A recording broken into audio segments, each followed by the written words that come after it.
Controversy ಆಗ್ಬೋದೇನೋ. ಖಂಡಿತವಾಗ್ಲೂ ನಾನಂತೂ ಲಿಂಗಾಯತ ಅನ್ನೋದನ್ನು ಜಾತಿಯಾಗಿ ನಾನು ಒಪ್ಪೋದಕ್ಕೆ ಸಿದ್ಧ ಇಲ್ಲ. ನೀವು ವೃತ್ತಿ ಜೀವನವನ್ನ ಆರಂಭಿಸಿದ್ದು ಭಾರತೀಯ ವಾಯುಸೇನೆಯಲ್ಲಿ ಕೆಲಸ ಮಾಡ್ತಾ? ವೃತ್ತಿ ಜೀವನಕ್ಕೂ ಮೊದಲೇ ನನಗೆ ಸಾಹಿತ್ಯದ ಒಡನಾಟ ಇತ್ತು. ನಾನು ಸಾಹಿತ್ಯಕ್ಕೆ ಬಂದು ತುಂಬ ದುಡ್ಡು ಕಳ್ಕೊಂಡೆ. ಸೊ ಈಗ ಅನುವಾದ ಅಂತ ಬಂದಾಗ ಒಂದು ಭಾಷೆ ಅಥವಾ ಎರಡು ಭಿನ್ನ ಜಗತ್ತುಗಳ ಪರಿಚಯ ಮಾಡ್ಕೊಡ್ಬೇಕಾಗುತ್ತೆ. ನನ್ನ ಪ್ರಕಾರ ನಾನು ಏನಂದ್ಕೊಂಡಿದ್ದು ಅಂದರೆ, ಅನುವಾದ ಅಂದರೆ ಒಂದು ಗಾಢವಾದ ಧ್ಯಾನ, ಆಳವಾದ ಒಂದು ಮೌನ. ನನ್ನ ಪ್ರಕಾರ ಭಾರತೀಯ ಸಾಹಿತ್ಯ ಚರಿತ್ರೆಯಲ್ಲೇ ಸಲೀಂ ಅವರು ಒಬ್ಬ ಅಗ್ರಪಂಕ್ತಿಯಲ್ಲಿ ನಿಲ್ಲಬೇಕಾದಂತಹ ಸಾಹಿತಿ, ಕಥಾನಾಯಕ ಮತ್ತು ವೇಶ್ಯೆಯ ನಡುವಿನ ಒಂದು ರಾತ್ರಿಯ ಒಂದು ಸಂಘಟನೆ. ನನ್ನ ಹೆಂಡತಿಗೆ ಅದೇನು ವಿಶೇಷ ಗುಣನೂ ಗೊತ್ತಿಲ್ಲ. ಆಕೆ ಒಂದು 16 ಪುಟಗಳು ಓದಿದ ತಕ್ಷಣ ಜಡ್ಜ್ ಮಾಡಬಲ್ಲಂಥ ಗುಣ ಇದೆ. ಆಮೇಲೆ ತುಂಬ ಕಟುವಾಗಿ ವಿಮರ್ಶೆ ಮಾಡ್ತಾಳೆ.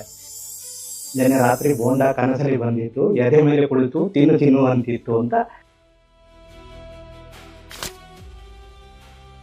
ಸ್ನೇಹಿತರೆ ನಮಸ್ಕಾರ. ಬುಕ್ಬ್ರಹ್ಮ ಅರ್ಪಿಸುವ ಝೂಮ್ ವಿತ್ ಬುಕ್ಬ್ರಹ್ಮ ಕಾರ್ಯಕ್ರಮಕ್ಕೆ ಮತ್ತೊಮ್ಮೆ ನಿಮ್ಮೆಲ್ಲರಿಗೂ ಸ್ವಾಗತವನ್ನ ಕೊಡ್ತೇನೆ. ಭಾಷೆ ಎಂಬುದು ಕೇವಲ ಸಂವಹನದ ಮಾಧ್ಯಮವಷ್ಟೇ ಅಲ್ಲ, ಅದು ಸಂಸ್ಕೃತಿ ಮತ್ತು ಸಾಮುದಾಯಿಕ ಜೀವನಾಡಿ ಅಂತಲೂ ಕೂಡ ಹೇಳಬಹುದು. ಇಂದು ನಮ್ಮೊಟ್ಟಿಗಿರುವಂತಹ ಲೇಖಕರು, ಅನುವಾದಕರಾಗಿರುವಂತಹ ಧನಪಾಲ ನಾಗರಾಜಪ್ಪ ಅವರು ಅನುವಾದ ಸಾಹಿತ್ಯದಲ್ಲಿ ಗುರುತಿಸಿಕೊಂಡು ಇದುವರೆಗೆ 22 ಕೃತಿಗಳನ್ನ ಹೊರತಂದಿದ್ದಾರೆ. ಬನ್ನಿ ಅವರೊಟ್ಟಿಗೆ ಮಾತನಾಡ್ತಾ ಒಂದಷ್ಟು ಸಂವಾದವನ್ನ ನಡೆಸೋಣ. ಸರ್ ನಮಸ್ತೆ. ಕಾರ್ಯಕ್ರಮಕ್ಕೆ ಆತ್ಮೀಯವಾದ ಸ್ವಾಗತ ಸರ್. ಧನ್ಯವಾದಗಳು. ಹೇಗಿದ್ದೀರಿ? ಚೆನ್ನಾಗಿದೆ. ಓಕೆ. ನೀವು ವೃತ್ತಿ ಜೀವನವನ್ನ ಆರಂಭಿಸಿದ್ದು ಭಾರತೀಯ ವಾಯುಸೇನೆಯಲ್ಲಿ ಕೆಲಸ ಮಾಡ್ತಾ, ಅದಾದ ನಂತರ ಸಾಹಿತ್ಯದಲ್ಲಿ ತೊಡಗಿಸ್ಕೊಳ್ತೀರಿ.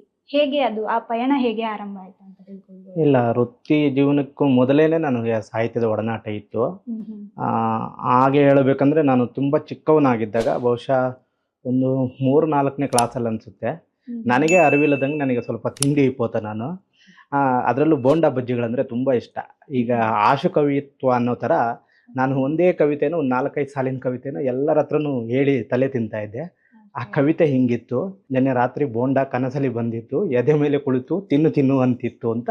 ಇದು ನನಗೆ ಗೊತ್ತಿದ್ದಂಗೆ ನಾನು ರಚಿಸಿದಂಥ ಮೊದಲನೇ ಒಂದು ಪುಟ್ಟ ಕವಿತೆ ಇದು. ಆದರೆ ಆಮೇಲೆ ಬಹುಶಃ ನನ್ನಲ್ಲಿ ಈ ಥರ ಸಾಹಿತ್ಯದ ಇದು ಆಗೋದಕ್ಕೆ ಕಾರಣ ಅನಿಸೋದು, ನಮ್ಮ ಮನೆಯಲ್ಲಿ ನಾನು 9ನೇ ಕ್ಲಾಸಿಗೆ ಬರೋ ತನಕ ನಮ್ಮ ಮನೆಯಲ್ಲಿ ಟಿ ವಿ ಇರಲಿಲ್ಲ.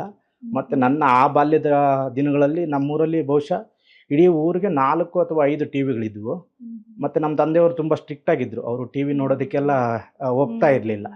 ಆವಾಗ ನಮ್ಮ ಊರಿನ ಡೈರಿಯಲ್ಲಿ ಟಿ ವಿ ಇಡ್ತಾಯಿದ್ರು ಸಾರ್ವಜನಿಕ ಪ್ರದರ್ಶನಕ್ಕೋಸ್ಕರ. ಅದು ಶುಕ್ರವಾರ ದಿವಸ ಚಿತ್ರಗೀತೆಗಳು ಬರೋ ಟೈಮಲ್ಲಿ ಇರ್ತಾಯಿತ್ತು. ಮತ್ತು ಬಹುಶಃ ಅವಾಗ ಭಾನುವಾರ ಸಿನಿಮಾ ಆಗ್ತಾಯಿದ್ರು ಅನಿಸುತ್ತೆ. ನಾವು ಎಲ್ಲ ಆವಾಗ ಅಪರೂಪಕ್ಕೆ ಅಪ್ಪನಿಗೆ ಗೊತ್ತಿಲ್ಲದೆ ಹೋಗಿ ನೋಡ್ತಾ ಇದ್ದಿದ್ದು, ಅಥವಾ ಹೋಗಿದ್ರೂ ಕೂಡ ಒಂದು 20 ನಿಮಿಷ, ಅರ್ಧ ಗಂಟೆ ಅಷ್ಟೇ.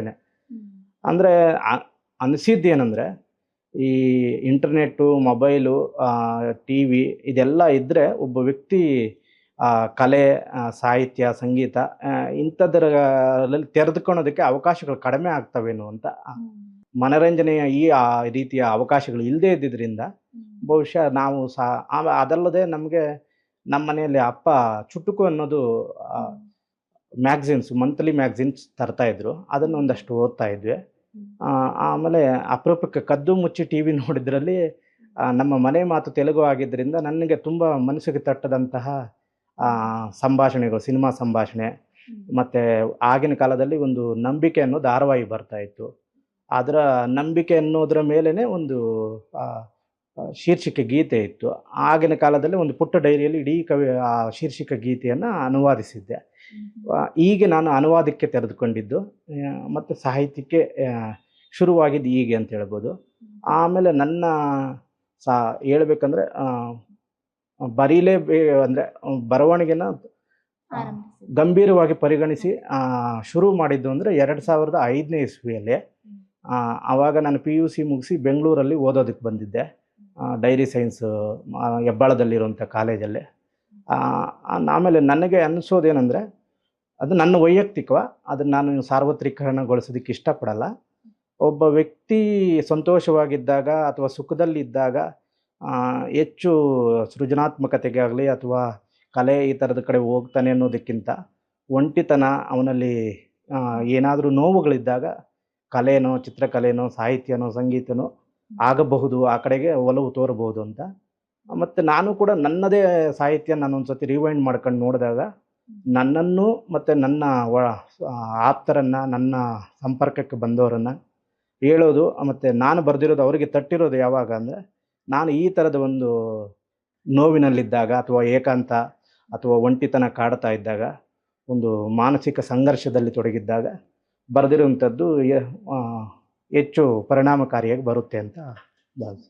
ಸೊ ನಿಮ್ಮ ಒಂದು ಬಾಲ್ಯದ ದಿನಗಳನ್ನ ಹೇಳ್ತಾ ನೀವು ಒಂದಷ್ಟು ಸಾಹಿತ್ಯಕ್ಕೆ ತೆರೆಕೊಂಡಿದ್ದು ಅಂತ ಹೇಳಿದ್ರಿ.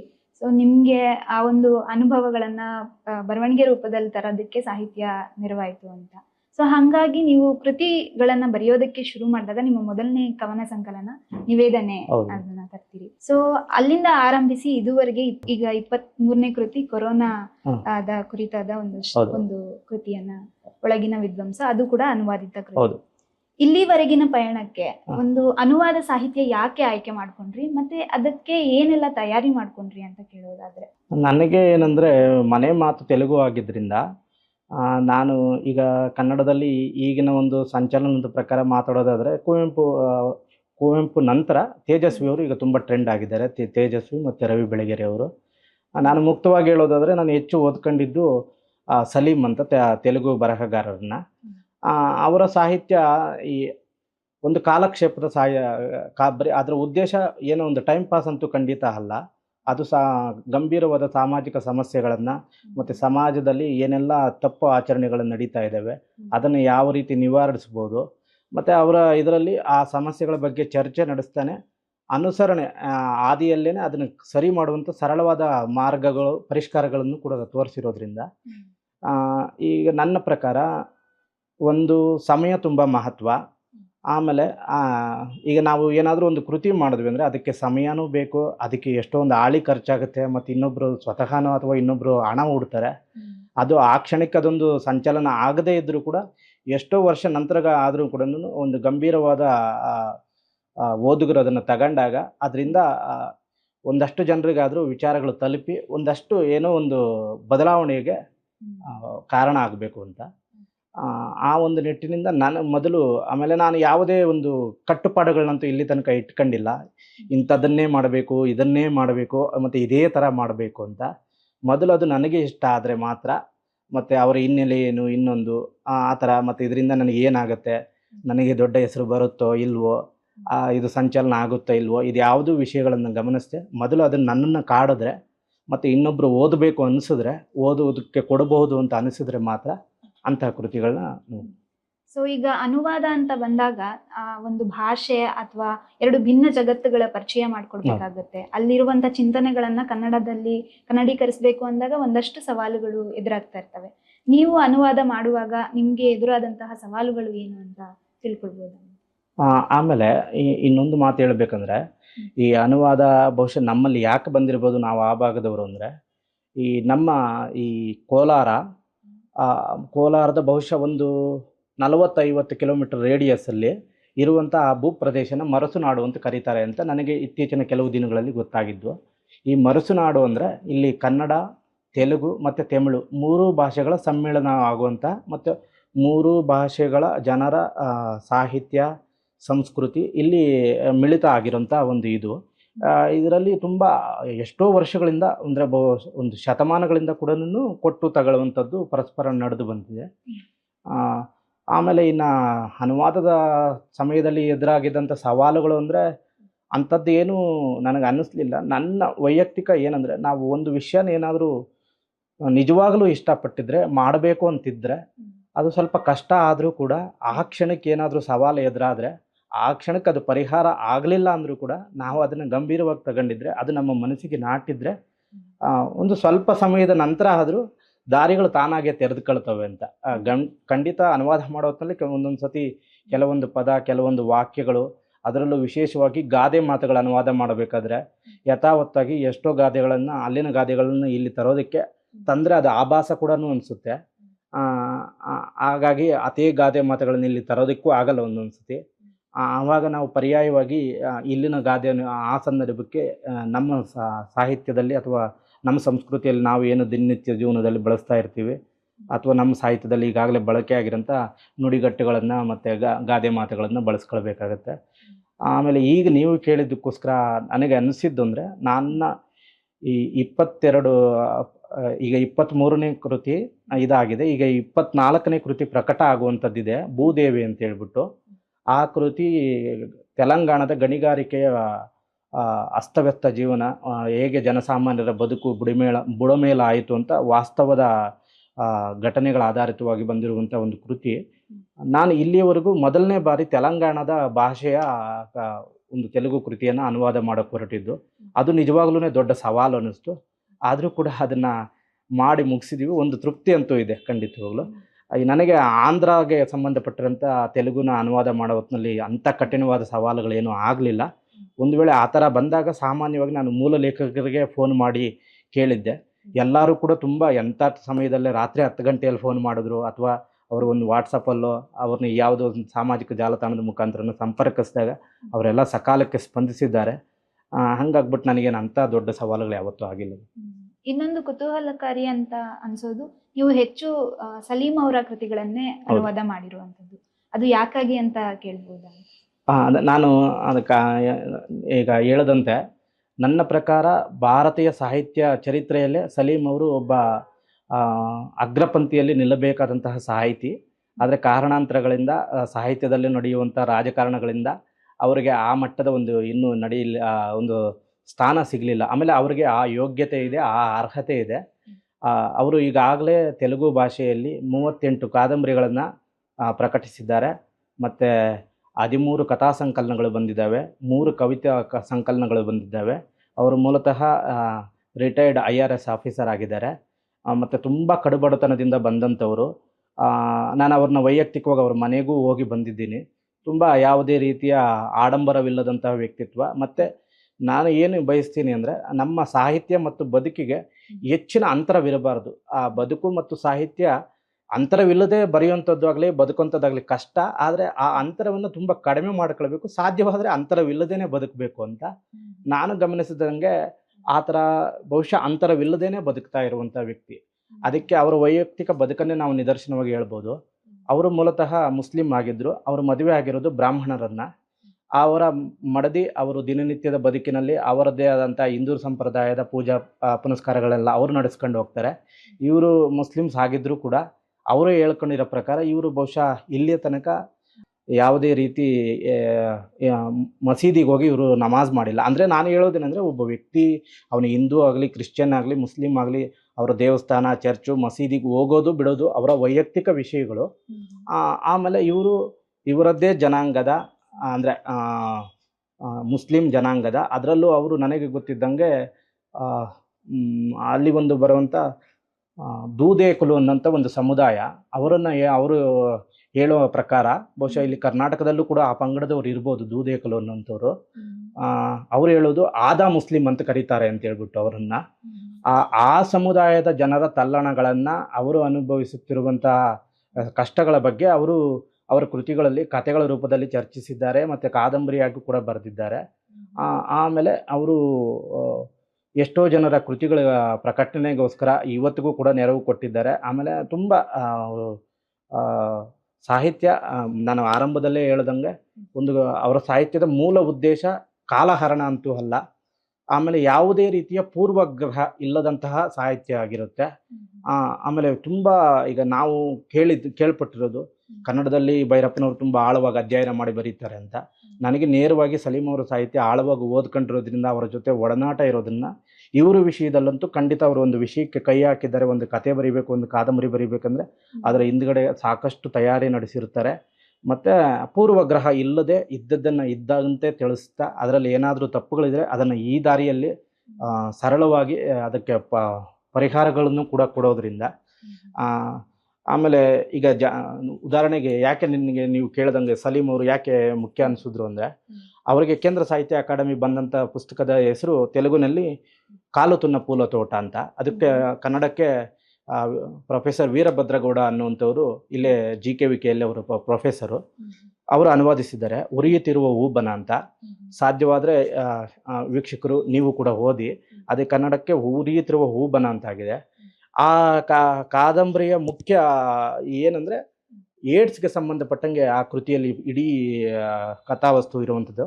ಅಂಥ ಒಂದು ಗಂಭೀರವಾದ ವಿಷಯನ ಇಟ್ಕೊಂಡು ಎಲ್ಲೂ ಕೂಡ ಆಚೀಚೆ ಆಗದೆ ಒಂದು ಗಂಭೀರವಾಗಿ ಆ ಕೃತಿ ನಿರೂಪಣೆ ಆಗಿದೆ. ಅಂಥ ಒಂದು ಈಗ ಏಡ್ಸ್ ಅಂದ್ರೇ ಎಷ್ಟೋ ಜನ ಆ ಪದನ ಮಾತಾಡ್ಬೇಕಂದ್ರೇ ಒಂಥರ ಇರುಸು ಮುರುಸು ಆಗೋಂಥ ಸಂದರ್ಭದಲ್ಲಿ ಅವರು ಅಂಥ ಒಂದು ಗಂಭೀರವಾದ ವಿಷಯನ ಇಟ್ಕೊಂಡು ತುಂಬ ಚೆನ್ನಾಗಿ ಅದರ ಬಗ್ಗೆ ನಿರೂಪಿಸಿರೋದ್ರಿಂದ.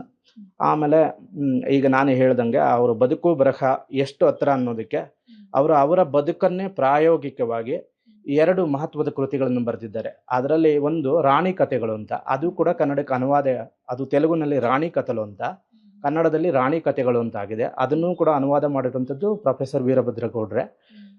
ಅದನ್ನು ಅದರಲ್ಲಿರುವಂಥ ಕಥೆಗಳು ಸರಣಿ ಕಥೆಗಳವು. ಆ ಎಲ್ಲ ಕಥೆಗಳಲ್ಲಿ ಬರುವಂಥದ್ದು ಅವರ ಮಡದಿ ಮತ್ತು ಅವರದ್ದೇ ಜೀವನದ ಘಟನೆಗಳನ್ನು ಇಟ್ಕೊಂಡು ಹೇಗೆ 2 ಭಿನ್ನ ಧರ್ಮದ ಸಂಗಾತಿಗಳು ಅವರವರ ಧರ್ಮದ ಆಚರಣೆಗಳನ್ನು ಮುಂದುವರಿಸ್ಕೊಂಡು ಹೋಗುತ್ತಾ ಸಂತೋಷವಾಗಿ ಜೀವನ ನಡೆಸ್ಬೋದು ಅಂತ. ಇದು ಈಗ ನಮ್ಮ ದೇಶ ಕೋಮುವಾದದ ನನ್ನ ಅನಿಸಿಕೆ, ಇದು ನಿಮಗೆ ಅನ್ನಿಸದೇ ಇರ್ಬೋದು ಅಥವಾ ಬೇರೆಯವ್ರಿಗೆ ಯಾರಿಗೂ ಅನ್ನಿಸದೇ ಇರ್ಬೋದು, ಕೋಮುವಾದದ ತುದಿಯತ್ತ ನಾವು ಹೋಗ್ತಾ ಇದ್ದೀವಿ ಅಂತ.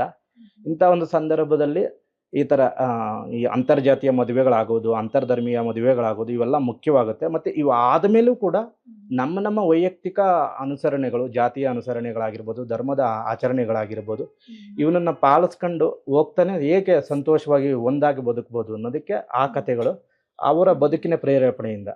ಅದಾದ ನಂತರ ಅದರ ಮುಂದುವರೆದ ಭಾಗವಾಗಿ ಅವರು ತೆಲುಗಿನಲ್ಲಿ ಅನೂಹ್ಯ ಪೆಳ್ಳಿ ಅಂತೇಳಿ ಮಾಡಿದ್ರು. ಅದು ಕನ್ನಡಕ್ಕೆ ಅನೂಹ್ಯಳ ಮದುವೆ ಅಂತ ಏನೋ ಕಾದಂಬರಿ ಅನುವಾದ ಆಗಿದೆ.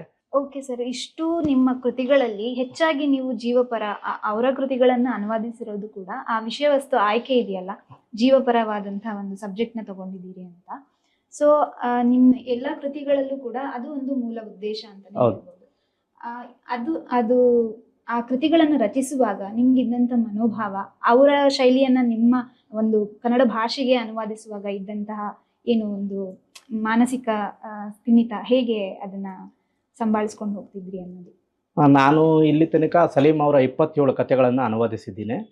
ಆ 27 ಕಥೆಗಳು ಕೂಡ ಈಗ ನೀವು ಹೇಳ್ದಂಗೆ ಜೀವಪರವಾದಂತಹ ಇದು. ಅದರಲ್ಲೂ ಕೂಡ ಅವರು ಎಷ್ಟು ಪ್ರಮುಖವಾದ ವಿಷಯಗಳನ್ನು ಉಲ್ಲೇಖಿಸಿದ್ದಾರೆ ಅಂದರೆ, ಈಗ ಬಹುಶಃ ನೀವು ಆ ಪುಸ್ತಕ ನೋಡಿದ್ರೆ ಮಾತಾಡುವ ದೇವರನಲ್ಲಿ ಆ 27 ಕಥೆಗಳು ಕೂಡ ಒಂದು ಮಾಡಿ ಅದನ್ನು ಕಥಾ ಸಂಕಲನದ ರೂಪದಲ್ಲಿ ನಾವು ತಂದಿದ್ದೀವಿ. ಅದನ್ನು ಮೈಸೂರಿನವರು ಪ್ರಕಟಿಸಿದ್ದಾರೆ. ಅದರಲ್ಲಿ ಮೊದಲನೇ ಕಥೆನೇ ಬಂದು ಹಸಿವು ಅನ್ನೋ ಕತೆ. ಆ ಹಸಿವು ಅನ್ನೋ ಕತೆ ಏನೇನನ್ನ ಪ್ರಸ್ತಾಪಿಸುತ್ತಂದರೆ, ಒಬ್ಬ ಮನುಷ್ಯನಿಗೆ ಹೊಟ್ಟೆ ಹಸಿವು ಮುಖ್ಯನಾ, ಅಥವಾ ಅವನ ಲೈಂಗಿಕ ಹಸಿವು ಮುಖ್ಯನಾ, ಅಥವಾ ಬೇರೆ ಬೇರೆ ರೀತಿಯ ಹಸಿವುಗಳಿರ್ತವೆ. ಒಟ್ಟು ಅವನು ಮನುಷ್ಯನಾಗಬೇಕಾದ್ರೆ ಏನಾಗಬೇಕು ಅನ್ನೋಂಥದ್ದು ಆ ಕತೆ. ನಾನು ಹೆಚ್ಚು ಹೇಳೋಲ್ಲ, ಯಾಕಂದರೆ ಒಂದು ವೇಳೆ ಯಾರಿಗಾದ್ರೂ ಕೊಂಡು ಓದಬೇಕು ಅನ್ನೋ ಆಸಕ್ತಿ ಇದ್ದರೆ ಅದನ್ನು ಕೆಡಿಸಬಾರ್ದು ಅನ್ನೋದ್ರ ದೃಷ್ಟಿಯಿಂದ. ನೀವು ಒಳಗಿನ ವಿಧ್ವಂಸ ಕೃತಿ ಬೆನ್ನುಡಿಯಲ್ಲೂ ಕೂಡ ಹಸಿವು ಅನ್ನೋದು ಏನು ಎಲ್ಲದಕ್ಕಿಂತ ಕೊರೋನಾಗಿಂತ ಭಯಂಕರ ಅನ್ನೋದನ್ನ. ಆಮೇಲೆ ಆ ಹಸಿವು ಕಥೆಯಲ್ಲಿ ನಡೆಯುವಂಥದ್ದು ಕಥಾನಾಯಕ ಮತ್ತು ವೇಶ್ಯೆಯ ನಡುವಿನ ಒಂದು ರಾತ್ರಿಯ ಒಂದು ಸಂಘಟನೆ. ಅಲ್ಲಿ ಏನು ಬೇರೆ ರೀತಿ ನಡೆಯುವಂತಹ ಒಂದು ಯಾವುದೇ ರೀತಿಯ ಏನು ಮೈಥುನದ ಸಂಘಟನೆ ಏನು ಬರಲ್ಲ. ಆದರೆ ಅವನು ಆ ಥರ ಅಂದ್ಕೊಂಡಿರ್ತಾನೆ, ಅವನಿಗೆ ಆ ರೀತಿ ಹಸಿವಿದೆಯೇನೋ ಅಂತೇಳ್ಬಿಟ್ಟು ಒಬ್ಬ ವೇಶ್ಯ ವೃತ್ತಿ ಮಾಡ್ತಾ ಇದ್ದಂತಹ ಹೆಣ್ಣನ್ನು ಅಪ್ರೋಚ್ ಮಾಡ್ತಾರೆ. ಆಕೆ ಒಂದು ದೀಪದ ಲೈಟ್ ಕಂಬದ ಕೆಳಗಡೆ ನಿಂತಿದ್ದಾಗ ಅವನಿಗೆ ಗೊಂದಲ, ಒಂದು ಕಡೆ ಹೊಟ್ಟೆ ಹಸೀತಾ ಇರ್ತೈತೆ, ಅವನ ಹೆಂಡತಿ ಎಲ್ಲೋ ಊರಿಗೆ ಹೋಗಿರ್ತಾಳೆ. ಇಲ್ಲಿ ಸಿನಿಮಾಗೆ ಹೋಗೋಣ ಅಂದರೆ ಸಿನಿಮಾಗೆ ಹೋಗ್ತಾರೆ ಅವನು. ಆ ಕಥೆಯಲ್ಲಿ ಸಿನಿಮಾಗೆ ಹೋಗಿ ಆಚೆಗೆ ಬರೋಷ್ಟರಲ್ಲಿ ಎಲ್ಲ ಹೋಟ್ಲ್ಗಳೆಲ್ಲ ಮುಚ್ಚೋಗ್ಬಿಟ್ಟಿರ್ತವೆ. ಇಲ್ಲಿ ಹೆಂಡತಿ ಇಲ್ಲ ಅಂತ ಅವನಿಗೆ ಇನ್ನೊಂದು ರೀತಿ ಹಸಿವು, ಆ ಕನ್ಫ್ಯೂಸಲ್ಲಿದ್ದಾನೆ. ಇಲ್ಲಿ ಹೊಟ್ಟೆ ಹಸಿವು ಆಗ್ತಾ ಇರ್ತೈತೆ. ಆ ಥರ ಇದ್ದಾಗ ಅವನು ಆಕೆನ ಅಪ್ರೋಚ್ ಆಗಿ ಮನೆಗೆ ಕರ್ಕೊಂಡು ಹೋಗ್ತಾನೆ. ಹೋಗ್ಬೇಕಾದ್ರೆ ಅಲ್ಲಿ ಹಸಿವಾಗ್ತಾ ಇರಬೇಕಾದ್ರೆ ಇವರು 2 ಪ್ಯಾಕೆಟ್ ಬಿರಿಯಾನಿಯನ್ನು ಕಟ್ಟಿಸ್ಕೊಂಡು ಹೋಗ್ತಾರೆ. ಕಟ್ಟಿಸ್ಕೊಂಡು ಹೋಗ್ಬೇಕಾದ್ರೆ ದಾರಿಯಲ್ಲಿ ಒಂದು ಆಕ್ಸಿಡೆಂಟ್ ಆಗುತ್ತೆ. ಆಕ್ಸಿಡೆಂಟ್ ಆದಾಗ ಬಿರಿಯಾನಿ ಚೆಲ್ಲೋಗುತ್ತೆ, ನಾಯಿಗಳು ಬಂದು ತಿಂದಾಕ್ತವೆ. ಆಮೇಲೆ ಮನೆಗೆ ಹೋದಾಗ ಅಲ್ಲಿ ನಡೆಯುವಂಥ ಸ್ವಾರಸ್ಯಕರವಾದ ಘಟನೆ, ನಾನು ಆ ಕಥೆಯ ಕೊನೆಯ ಅಂಶನ ಹೇಳ್ಬಿಟ್ಟು ಆ ಕಥೆಯನ್ನು ಒಳಗಡೆ ವಿಷಯಗಳನ್ನ ಪ್ರಸ್ತಾಪಿಸಲ್ಲ.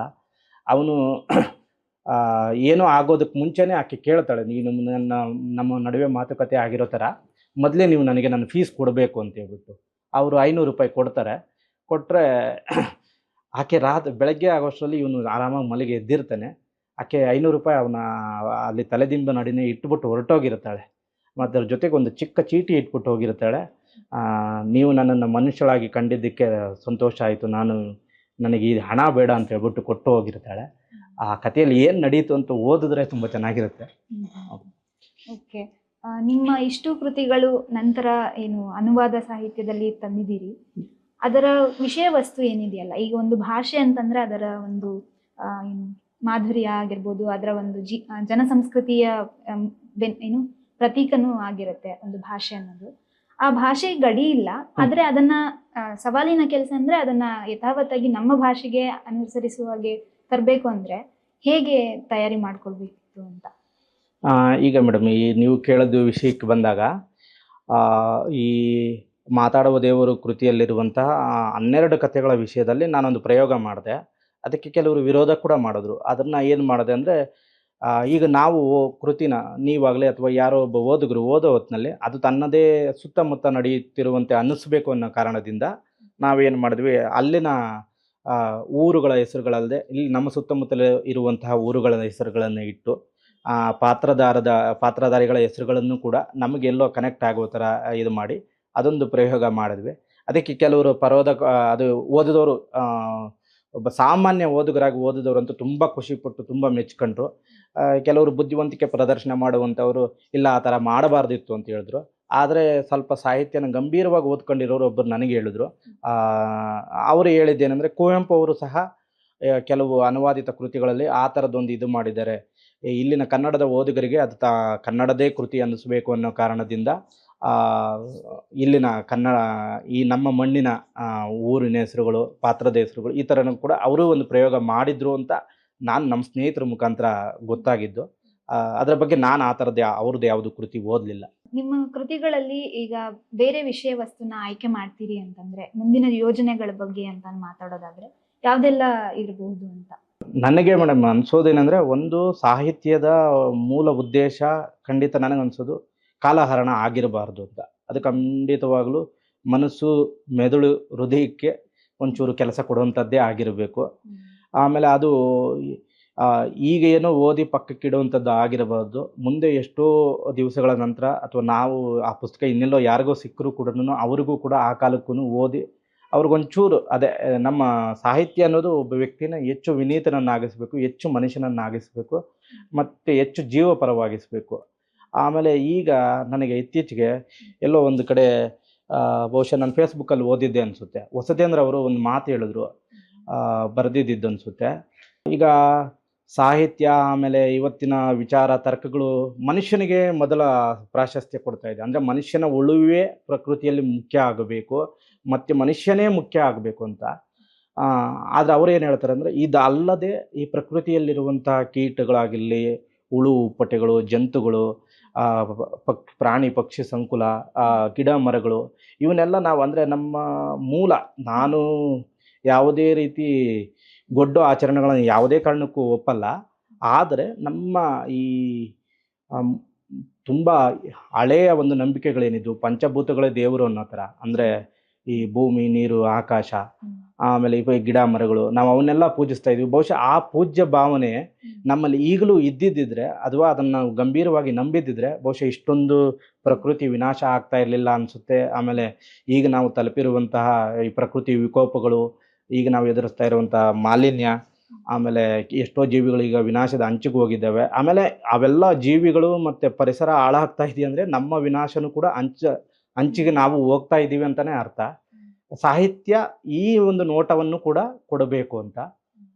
ಈಗ ಅದರ ಪೂರಕವಾಗಿಯೇ ಈಗ ಹೇಳೋದಾದರೆ, ನಮ್ಮ ಇದು ಭೂದೇವಿ ಅನ್ನೋ ಕಾದಂಬರಿಯಲ್ಲಿ ಹೇಗೆ ಗಣಿಗಾರಿಕೆ, ಈಗ ರಿಯಲ್ ಎಸ್ಟೇಟ್ ಉದ್ಯಮ ಆಗಿರ್ಬೋದು, ಗಣಿಗಾರಿಕೆ ಆಗಿರ್ಬೋದು, ಇದರಿಂದ ಪ್ರಕೃತಿಯ ವಿನಾಶ ಆಗ್ತಾ ಇರುವಂಥದ್ದು, ಹೇಗೆ ಒಂದು ಉದ್ದಿಮೆ ಅಥವಾ ಒಂದು ವಾಣಿಜ್ಯದ ಉದ್ದೇಶ ಎಷ್ಟೋ ಊರುಗಳನ್ನು ಬುಡಿಮೇಲು ಮಾಡಿ ಆ ಊರುಗಳೇ ಇಲ್ಲದಂತೆ ಮಾಡುವಂಥದ್ದು, ಅದರಿಂದ ಎಷ್ಟೋ ಕುಟುಂಬಗಳು ಮಣ್ಣು ಪಾಲಾಗುವಂಥದ್ದು, ಇದು ಕೂಡ ಸಾಹಿತ್ಯದ ಮೂಲಕ ಚರ್ಚೆ ಆಗಬೇಕು. ಆಮೇಲೆ ಇದರಿಂದ ವಿರೋಧ ಪ್ರತಿಭಟನೆಗಳಾಗಬೇಕು. ಸಾಧ್ಯವಾದಷ್ಟು ಆ ವಿರೋಧದಿಂದ ಒಂದಷ್ಟು ಕೆಲಸಗಳಾದರೂ ಆಗಿ ಒಂದಷ್ಟು ಆ ಥರದ ಕೆಲಸಗಳು ಕಡಿಮೆ ಆಗಬೇಕು. ಸರ್, ಈಗ ಇತರ ಸಾಹಿತ್ಯ ಪ್ರಕಾರಗಳಿಗಿಂತ ಅನುವಾದ ಸಾಹಿತ್ಯ ಎಷ್ಟು ಮುಖ್ಯ ಆಗುತ್ತೆ, ಮತ್ತೆ ಅದನ್ನ ಯಾಕೆ ಆಯ್ಕೆ ಮಾಡ್ಕೊಳ್ಬೇಕಾಗುತ್ತೆ ಅಂತ ಅನ್ಸುತ್ತೆ ನಿಮಗೆ? ಅನುವಾದ ಖಂಡಿತವಾಗ್ಲೂ ಮುಖ್ಯ ಆಗುತ್ತೆ. ಅನುವಾದ ಅನ್ನೋದು ಬಹುಶಃ ನನಗೆ ಏನು ಅನಿಸುತ್ತಂದರೆ, ಎಲ್ಲವೂ ಕೂಡ ಅನುವಾದನೆ. ಇಲ್ಲಿ ಏನೋ ಒಂದು ಸೃಷ್ಟಿಯಾಗುತ್ತೆ ಮನಸ್ಸಲ್ಲೋ ಅಥವಾ ಹೃದಯದಲ್ಲೋ, ಅದು ಭಾಷೆಗೆ ಬಂದಾಗ ಅದು ಬಹುಶಃ ನನ್ನ ಪ್ರಕಾರ ನುಡಿಯ ಮೂಲಕ ಅನುವಾದಗೊಂಡಿದೆ ಅಂತಲೇ ಹೇಳ್ಬಹುದು ಅಂತ. ಆಮೇಲೆ ಅನುವಾದ ಯಾಕೆ ಮುಖ್ಯ ಅಂದರೆ, ಅನುವಾದ ಇಲ್ಲ ಅಂದಿದ್ರೆ ಎಲ್ಲೋ ಒಂದು ರೀತಿ ಎಲ್ಲನೂ ಜಡ್ಡುಗಟ್ಬಿಡ್ತಾ ಇತ್ತೇನೋ ಅಂತ. ಅಂದರೆ ನಮ್ಗೆ ನಾವೇ ಬಾವಿ ಕಪ್ಪೆಗಳಾಗ್ಬಿಡ್ತಾ ಇದ್ವಿ, ನಾವೇ ಶ್ರೇಷ್ಠ ಅನ್ನುವಂಥದ್ದು, ಅಥವಾ ನಮ್ಮ ಮನಸ್ಸುಗಳು ಇನ್ನಷ್ಟು ಹಿಗ್ತಾ ಇರಲಿಲ್ವೇನೋ ಅಂತ ಹೇಳ್ಬಿಟ್ಟು ನಮಗೆ ಹೊಸ ದಾರಿಗಳು ಗೊತ್ತಾಗ್ತಾ ಇರಲಿಲ್ವೇನೋ, ನಾವು ಇಷ್ಟೆಲ್ಲ ಬೇರೆ ವಿಷಯಗಳ ಬಗ್ಗೆ ತಿಳಿದುಕೊಳ್ಬೋದಿತ್ತು, ನಾವು ಈ ಕಡೆ ನಮ್ಮ ಬದುಕನ್ನು, ನಮ್ಮ ಸಮಾಜವನ್ನು ನಾವು ಈ ಬೇರೆ ರೀತಿ ರೂಪಿಸೋದಕ್ಕೆ ಅಥವಾ ಅಭಿವೃದ್ಧಿಪಡಿಸ್ಕೊಳ್ಳೋದಕ್ಕೆ ನಾವು ಕೊಡುವ ನಮ್ಮ ಸಾಹಿತ್ಯ ಅನುವಾದ ಆಗೋದು, ಮತ್ತು ನಾವು ಬೇರೆ ಭಾಷೆದ ಸಾಹಿತ್ಯವನ್ನು ಓದಿ ಅಲ್ಲಿನ ಒಳ್ಳೆಯ ವಿಷಯಗಳನ್ನು ಸ್ವೀಕರಿಸೋದಕ್ಕೆ, ಮತ್ತು ನಮ್ಮಲ್ಲಿ ಬೇರೆ ಭಾಷೆಯ ಜನರಿಗೆ ಇರುವಂತಹ ಒಂದು ಗಟ್ಟಿ ಸಾಹಿತ್ಯ ಅಥವಾ ವಿಚಾರವಂತಿಕೆಯನ್ನು, ಈಗ ಯಾಕೆಂದರೆ ನನಗೆ ಕನ್ನಡದಲ್ಲಿ ಏನು ಮುಖ್ಯ ಅನಿಸುತ್ತಂದರೆ, ಒಂದು ಕುವೆಂಪು ಅವರು ಮತ್ತು ತೇಜಸ್ವಿ ಅವರ ವೈಚಾರಿಕ ಸಾಹಿತ್ಯ, ಅದರ ಜೊತೆಗೆ ವಚನ ಪರಂಪರೆ. ನನಗೆ ತುಂಬ ನೋವು ಅನಿಸೋದೇನೆಂದರೆ, ಒಂದು ವೇಳೆ ಏನಾದರೂ ವಚನಗಳು ಮತ್ತು ಆ ವಚನ ಪರಂಪರೆಯನ್ನು ನಾವು ಕನ್ನಡದವರು ತುಂಬ ಪರಿಣಾಮಕಾರಿಯಾಗಿ ಆಮೇಲೆ ಆಡಂಬರವಿಲ್ಲದೆ ಒಪ್ಪಿಕೊಂಡು ಅದನ್ನು ಬದುಕಿನಲ್ಲಿ ತಂದಿದ್ದಿದ್ರೆ ನಾವು ಇಡೀ ಪ್ರಪಂಚಕ್ಕೆ ಮಾದರಿ ಆಗ್ತಾ ಇದ್ವಿ. ಆದರೆ ದುರಂತಕ್ಕೆ ನಾವೇನೆಂದರೆ, ಅದನ್ನೊಂದು ಟೆಕ್ಸ್ಟ್ ಮಾಡಿ ಓದುವಂಥದ್ದು, ಬರೀ ಬಸವಣ್ಣನವರ ಅಥವಾ ಯಾರೋ ಅಲ್ಲಿ ಕೂಡ ದೊಡ್ಡ ಒಂದು ಜಾತಿ, ಅದು ಕಾಂಟ್ರವರ್ಸಿ ಆಗ್ಬೋದೇನೋ. ಖಂಡಿತವಾಗ್ಲೂ ನಾನಂತೂ ಲಿಂಗಾಯತ ಅನ್ನೋದನ್ನು ಜಾತಿಯಾಗಿ ನಾನು ಒಪ್ಪೋದಕ್ಕೆ ಸಿದ್ಧ ಇಲ್ಲ. ಅದು ಒಂದು ಧರ್ಮ, ಅದಕ್ಕೆ ಅದರದ್ದೇ ಆದಂಥ ಅಸ್ತಿತ್ವ ಇದೆ. ಅದು ಏನಾದರೂ ನಿಜವಾಗಲೂ ಅದನ್ನು ಸರಿಯಾದ ರೀತಿಯಲ್ಲಿ ನಾವು ಗ್ರಹಿಸಿದ್ದರೆ, ಅದು ಪ್ರಪಂಚಕ್ಕೆ ಒಂದು ಹೇಗೆ ಬೌದ್ಧ ಧರ್ಮನೋ ಒಂದು ಶಾಂತಿಯ ಬಯಸುತ್ತೆ, ಮತ್ತು ಎಲ್ಲರ ಏಳಿಗೆ, ಎಲ್ಲರನ್ನೂ ಪ್ರೀತಿಯಿಂದ ಕಾಣುವಂಥದ್ದು, ಎಲ್ಲರನ್ನೂ ಸಮಾನವಾಗಿ ನೋಡುವಂಥದ್ದಿತ್ತು, ಅದು ವಚನ ಪರಂಪರೆಯಿಂದ ಆಗಬಹುದಾಗಿತ್ತು. ಆದರೆ ದುರಂತ ಅಂದರೆ ಆಗಲಿಲ್ಲ. ಇದು ಈ ರೀತಿ ಈಗ ವಚನಗಳನ್ನು ಕೂಡ ಬೇರೆ ಬೇರೆ ಪ್ರಪಂಚದ ಬೇರೆ ಬೇರೆ ಭಾಷೆಗಳಿಗೆ ಅನುವಾದಿಸುವಂಥದ್ದು ಅದೆಲ್ಲ ಮುಖ್ಯ ಆಗೋದ್ರಿಂದ ವಚನ ಅಲ್ಲ, ಅನುವಾದ ಸಾಹಿತ್ಯ ತುಂಬಾ ಪ್ರಾಮುಖ್ಯತೆ ಇರುವಂಥ. ನಿಮ್ಮ ಮಾತುಗಳನ್ನು ಕೇಳ್ತಾ ಇದ್ದಾಗ ನನಗೂ ಕೂಡ ಪಾಶ್ಚಿಮಾತ್ಯ ಸಾಹಿತ್ಯ ನನಗೆ ತುಂಬ ಇಷ್ಟವಾದಂಥ ಒಂದು ಅದರ ಒಂದು ಮಹತ್ವವನ್ನು ಕೂಡ ತಿಳಿಬೋದು ನಾವು. ಯಾಕಂದರೆ ಪ್ರಪಂಚದ ಬೇರೆ ಬೇರೆ ಭಾಷೆಗಳನ್ನು, ಸಾಹಿತಿಗಳನ್ನು ನಾವು ಅವರನ್ನು ಅನುವಾದಿಸ್ಕೊಂಡು ಓದಿದಾಗಲೇ ನಮಗೂ ಒಂದಷ್ಟು ಮನೋವಿಕಾಸಕ್ಕೆ ದಾರಿ ಆಯಿತು ಅಂತ. ಇದೇ ರೀತಿ ನೋಡೋದಾದ್ರೆ ನೀವು ಓದ್ಕೊಂಡಂತಹ ಒಂದಷ್ಟು ಸಾಹಿತ್ಯ ಕೃತಿಗಳನ್ನು ಹೆಸರಿಸಬಹುದಾ ಅಂತ ಸರ್? ಯಾವೆಲ್ಲ ಸಾಹಿತಿಗಳು ನಿಮ್ಮ ಇಷ್ಟದ ಸಾಹಿತಿಗಳನ್ನು ಹೇಳೋದಾದ್ರೆ? ನನಗೆ ನಿಜವಾಗ್ಲೂ ಹೇಳಬೇಕಂದ್ರೆ ಯಾವುದೇ ಸಂಕೋಚ ಇಲ್ಲದಂಗೆ ನನಗೆ ತುಂಬ ಇಷ್ಟವಾದ ಸಾಹಿತ್ಯ, ಬೇರೆ ಭಾಷೆಯ ಸಾಹಿತ್ಯ ಅಂದರೆ ಅದು ಸಲೀಂ ಅವರೇ ಮೊದಲನೇ ನಾನು ಸ್ಥಾನ ಕೊಡೋದು ಅವ್ರಿಗೇನೆ. ಆಮೇಲೆ ಇತ್ತೀಚೆಗೆ ಒಂದಷ್ಟು ಪದ್ಯಗಳ ಅನುವಾದ ಮಾಡಿದಾಗ ನನಗೆ ಒಂದಷ್ಟು ತೆಲುಗು ಕವಿಗಳು ಪದ್ಯವನ್ನು ತುಂಬ ಗಾಢವಾಗಿ ಪ್ರೀತಿಸುವಂಥವ್ರು ಪರಿಚಯ ಆಯಿತು. ಅದರಲ್ಲಿ ಹೈದರಾಬಾದ್ನಲ್ಲಿರುವಂತಹ ಲೈಂಗಿಕ ಶಾಸ್ತ್ರಜ್ಞರು ಮತ್ತು ಮ್ಯಾರೇಜ್ ಕೌನ್ಸಿಲರ್ ಆಗಿರುವಂತಹ ಗೀತಾಂಜಲಿ ಅನ್ನೋ ಕಾವ್ಯನಾಮದಲ್ಲಿ ಬರೆಯುವಂಥ ಭಾರತಿ ಅನ್ನುವಂಥ ಒಬ್ಬ ಮಹಿಳಾ ಲೇಖಕಿ ತುಂಬ ಗಂಭೀರವಾಗಿ ಅಲ್ಲಿನ ತೆಲುಗು ಸಾಹಿತ್ಯದಲ್ಲಿ ಸ್ತ್ರೀ ಸಂವೇದನೆಯ ವಿಚಾರಗಳನ್ನು ತುಂಬ ಪರಿಣಾಮಕಾರಿಯಾಗಿ ಬರೀತಾ ಇರುವಂಥದ್ದು. ಬಹುಶಃ ಈಗಿನ ಭಾರತದ ಸಾಹಿತ್ಯದಲ್ಲಿ ಮಹಿಳಾ ಸಂವೇದನೆಗಳನ್ನು ಅತ್ಯಂತ ಗಂಭೀರವಾಗಿ ಮತ್ತು ಪರಿಣಾಮಕಾರಿಯಾಗಿ ಬರೆಯುವಂತಹ ಸಾಹಿತಿಗಳಲ್ಲಿ ಅವರು ಕೂಡ ಅಗ್ರಸ್ಥಾನದಲ್ಲಿ ನಿಲ್ಲುವಂಥವ್ರು. ಆಮೇಲೆ ಇನ್ನೊಬ್ಬರು ತುಂಬ ಆಶ್ಚರ್ಯ ಅನ್ನಿಸ್ತು ನನಗೆ, ಅವ್ರ ಹೆಸರು ಕೆ ಕ್ಯೂಬ್ ವರ್ಮಾ ಅಂತ. ಅವರು ಏಕೆ ನನಗೆ ಆಶ್ಚರ್ಯ ಅನಿಸಿದ್ರು ಅಂದರೆ, ಬಹುಶಃ ಅವರ ತಾಯಿ ಮಲಯಾಳಿ ಅನಿಸುತ್ತೆ, ಅಥವಾ ಅವರ ತಾಯಿನೋ ತಂದೆನೋ ಒಬ್ಬರು ಮಲಯಾಳಿ, ಒಬ್ಬರು ಆಂಧ್ರದವರು. ಇವರು ಆಂಧ್ರದಲ್ಲೇ ಹುಟ್ಟಿರುವಂಥವ್ರು. ಇವರು ಕಾವ್ಯನ ತುಂಬ ಇಷ್ಟಪಡ್ತಾರೆ. ಅದರಲ್ಲೂ ಅವರಿಗೆ ಕ್ರಾಂತಿಕಾರಿ ವಿಚಾರಗಳು ತುಂಬ ಇಷ್ಟ. ತುಂಬ ಸರಳವಾದ ಭಾಷೆಯಲ್ಲಿ ತುಂಬ ಚೆನ್ನಾಗಿ ಪದ್ಯಗಳನ್ನು ಬರೀತಾರೆ. ಪದ್ಯನೇ ತುಂಬ ಒಂದು ರೀತಿ ಉಸಿರಾಡ್ತಾ ಇರುವಂಥವ್ರು, ಕಾವ್ಯನೇ ಉಸಿರಾಡ್ತಾ ಇರುವಂಥವ್ರು. ಆಮೇಲೆ ಶೇಖ್ ಕರೀಮುಲ್ಲಾ ಅಂತ ಹೇಳ್ಬಿಟ್ಟು ಅವರು ತೆಲುಗು ಇದರಲ್ಲಿ ಬೇರೆ ಒಂದು ಹೊಸದಾದ ಒಂದು ಸಾಹಿತ್ಯ ಪ್ರಕಾರನೇ ಹುಟ್ಟು ಹಾಕಿದರು. ಅದಕ್ಕೆ ಅವರು ಅಬಾಬಿ ಅಂತೇಳಿ ಹೆಸರಿಟ್ಟರು. ಆ ಅಬಾಬಿ ಅಂತ ಹೆಸರಿಡಬೇಕಾದ್ರೆ ಅದಕ್ಕೊಂದು ಚಾರಿತ್ರಿಕವಾದ ಧಾರ್ಮಿಕವಾದ ಹಿನ್ನೆಲೆಯೇ ಇದೆ. ನಾವು ಏನಾದರೂ ಇದರ ಬಗ್ಗೆ ಗಂಭೀರವಾಗಿ ತಿಳಿದುಕೊಳ್ಬೇಕು ಅಂತಿದ್ರೆ ಇಸ್ಲಾಮಿಕ್ ಚರಿತ್ರೆಯನ್ನು ಓದ್ಕೊಳ್ಬೇಕಾಗುತ್ತೆ. ಅಲ್ಲಿ ಓದ್ಕೊಂಡಾಗ ಅಲ್ಲಿ ಅಬಾಬಿಲ್ ಅನ್ನೋ ಒಂದು ಪಕ್ಷಿಗಳ ಉಲ್ಲೇಖ ಬರುತ್ತೆ. ಆ ಅಬಾಬಿಲ್ ಪಕ್ಷಿಗಳು ಏನು ಮಾಡ್ತವೆ ಅಂದರೆ, ಜನಸಾಮಾನ್ಯರ ಮೇಲೆ ಬಹುಶಃ ಒಬ್ಬ ದುಷ್ಟ ರಾಜ ಅವರಿಗೆ ತುಂಬ ಕಾಟ ಕೊಡ್ತಾ ಇರ್ತಾನೆ ಮತ್ತು ಅವ್ರನ್ನ ಹಿಂಸಿಸ್ತಾ ಇರ್ತಾನೆ. ಆವಾಗ ಜನ ತಾಳದೆ ಓಡೋಗ್ತಾ ಇರಬೇಕಾದ್ರೆ ದಿಕ್ಕಾಪಾಲಾಗಿ ಅವ್ರನ್ನ ಯಾರು ಕಾಪಾಡೋರಿರಲ್ಲ. ಆಗ ಅಬಾಬಿಲ್ ಅನ್ನೋದು ಹೇಳೋದು ಅಲ್ಲಿ ಇಸ್ಲಾಮಿಕ್ ಚರಿತ್ರೆಯಲ್ಲಿರುವ ಪ್ರಕಾರ ತುಂಬ ಪುಟ್ಟ ಪಕ್ಷಿ. ಆ ಅಬಾಬಿಲ್ ಪಕ್ಷಿಗಳ ದೊಡ್ಡ ಗುಂಪು ಬಂದು ಆ ಬಾಯಲ್ಲಿ ಕಲ್ಲುಗಳನ್ನು ಕಚ್ಕೊಂಡು ಬಂದು ಆ ಕಲ್ಲುಗಳನ್ನ ಮುಂದೆ ಒಡೆದು ಆ ದುಷ್ಟರನ್ನೆಲ್ಲ ಓಡಿಸಿ ಜನಸಾಮಾನ್ಯರನ್ನ ಕಾಪಾಡಿದ್ವು ಅನ್ನೋದು ಒಂದು ಅಲ್ಲಿ ಉಲ್ಲೇಖ ಇದೆ ಇಸ್ಲಾಮಿಕ್ ಚರಿತ್ರೆಯಲ್ಲಿ. ಆ ರೀತಿ ಈ ಅಕ್ಷರಗಳು ಕೂಡ ಅಥವಾ ಈ ಅಬಾಬಿ ಅನ್ನೋ ಕಾವ್ಯ ಪ್ರಕಾರನೂ ಕೂಡ ಮನಸ್ಸಿನಲ್ಲಿರುವಂತಹ ಅಥವಾ ಈಗ ಸಮಾಜದಲ್ಲಿ ನಡೆಯುತ್ತಿರುವಂತಹ ಕೋಮುವಾದ, ಈ ಶೋಷಣೆ, ಆಮೇಲೆ ಈ ತಾರತಮ್ಯ, ಈ ಬಡತನ, ಇವು ಎಲ್ಲದರ ಮುಖಾಂತರ ಇವು ಎಲ್ಲದರ ಮೇಲೆ ಬೆಳಕು ಚೆಲ್ತಾ ಇವುಗಳನ್ನು ತೊಡೆದಾಕೋದಕ್ಕೆ ಈ ಅಕ್ಷರ ರೂಪದ ಒಂದು ಕ್ರಾಂತಿ ಆಗಬೇಕು, ಅದಕ್ಕೆ ಅಬಾಬಿಗಳು ನಾಂದಿ ಆಗಬೇಕು ಅನ್ನೋ ಕಾರಣಕ್ಕೋಸ್ಕರನೇ ಅವರು ಅಬಾಬಿಲ್ ಅನ್ನೋ ಪಕ್ಷಿಗಳ ಪ್ರೇರಣೆಯಿಂದ ಅಬಾಬಿ ಅನ್ನೋ ಒಂದು ಹೊಸ ಸಾಹಿತ್ಯ ಪ್ರಕಾರವನ್ನೇ ಹುಟ್ಟು ಹಾಕಿದ್ರು. ಅವರು ಮೂಲತಃ ಗುಂಟೂರಿನವರು, ಇಂಗ್ಲೀಷ್ ಪ್ರಾಧ್ಯಾಪಕರು. ಸ್ಥೂಲವಾಗಿ ಹೇಳಬೇಕಂದ್ರೆ ಅಬಾಬಿ ಅನ್ನೋ ಸಾಹಿತ್ಯ ಪ್ರಕಾರ ನಮ್ಮ ಕನ್ನಡದ ಪಂಚಪದಿಯ ಚೌಕಟ್ಟನ್ನು ಹೊಂದಿದೆ. ಮೂಲ ಆ ಸಾಹಿತ್ಯ ಪ್ರಕಾರದ ಹರಿಕಾರರಾದಂಥ ಶೇಖ್ ಕರೀಮುಲ್ಲಾ ಅವರು ಹೇಳುವ ಪ್ರಕಾರ ಅದೊಂದು ಆಧುನಿಕ ವಚನ ಸಾಹಿತ್ಯ ಪ್ರಕಾರ. 2020ನೇ ಇಸ್ವಿಯಲ್ಲೇ ಅಸ್ತಿತ್ವಕ್ಕೆ ಬಂದಿದ್ದು. ಅದು ಹೇಳ್ದಂಗೆ ಅದಕ್ಕೆ ಒಂದು ಪಂಚಪದಿಯ ಚೌಕಟ್ಟಿದೆ. ಅದರಲ್ಲಿ 5 ಸಾಲಿನ ಪದ್ಯ ಆಗಿರಬೇಕು. ಆಮೇಲೆ 4ನೇ ಸಾಲಿನಲ್ಲಿ ಕಡ್ಡಾಯವಾಗಿ ಬರೆಯುತ್ತಿರುವಂಥವರ ಅಂಕಿತನಾಮ, ಕಾವ್ಯನಾಮ ಮಾತ್ರನೇ ಇರಬೇಕು. ಆಮೇಲೆ ವಿಶೇಷವಾಗಿ ನಾನು ಅದರ ಬಗ್ಗೆ ಆಳವಾಗಿ ತೆಲುಗು ನಾನು ಬರ್ತಾ ಇರುವಂಥ ಹೊಸ ಹೊಸ ಕೃತಿಗಳನ್ನು ಮತ್ತು ಹೊಸ ಹೊಸ ಅಬಾಬಿಗಳನ್ನು ಗಮನಿಸ್ತಾನೇ ಇದ್ದೀನಿ, ಓದ್ತಾನೇ ಇದ್ದೀನಿ. ಆ ಒಂದು ಪ್ರಕಾರ ಹೆಚ್ಚು ಸೂಟ್ ಆಗೋದು ಏನಂದರೆ ವ್ಯವಸ್ಥೆಯನ್ನು ವಿಮರ್ಶೆಗೊಳಪಡಿಸೋದಕ್ಕೆ, ಟೀಕೆ ಮಾಡೋದಕ್ಕೆ, ವಿಡಂಬನೆ ಮಾಡೋದಕ್ಕೆ, ನಮ್ಮ ನಿರಾಸೆ ಹತಾಶೆಗಳನ್ನು ಹೊರ ಹಾಕೋದಕ್ಕೆ, ಒಂದು ಸಾಂತ್ವನ ತೋರಿಸೋದಕ್ಕೆ, ಕುಟುಕೋದಕ್ಕೆ ತುಂಬಾ ಒಂದು ಸೂಟ್ ಆಗೋಂಥ ಒಂದು ಸಾಹಿತ್ಯ ಪ್ರಕಾರ. ಆಮೇಲೆ ನನಗೆ ತುಂಬ ಇಷ್ಟ ಆಗೋದೇನೆಂದರೆ ಆ ಒಂದು ಪ್ರಕಾರನ ಕನ್ನಡಕ್ಕೆ ಅನುವಾದದ ಮೂಲಕ ಪರಿಚಯಿಸುವಂಥ ಅವಕಾಶ ಸಿಕ್ತು. ಈಗ ಇಡೀ ಭಾರತೀಯ ಅಬಾಬಿ ಸಾಹಿತ್ಯ ಪ್ರಕಾರವನ್ನು ಗಮನಿಸಿದಾಗ ಅದು ತೆಲುಗುನಲ್ಲಿ ಪ್ರಾರಂಭ ಆಗಿದ್ದು. ಅಲ್ಲಿ ಬಂದಂಥ ಮೊದಲ ಕೃತಿನ ಬದರ್ ಅಂತ ಹೇಳ್ತಾರೆ.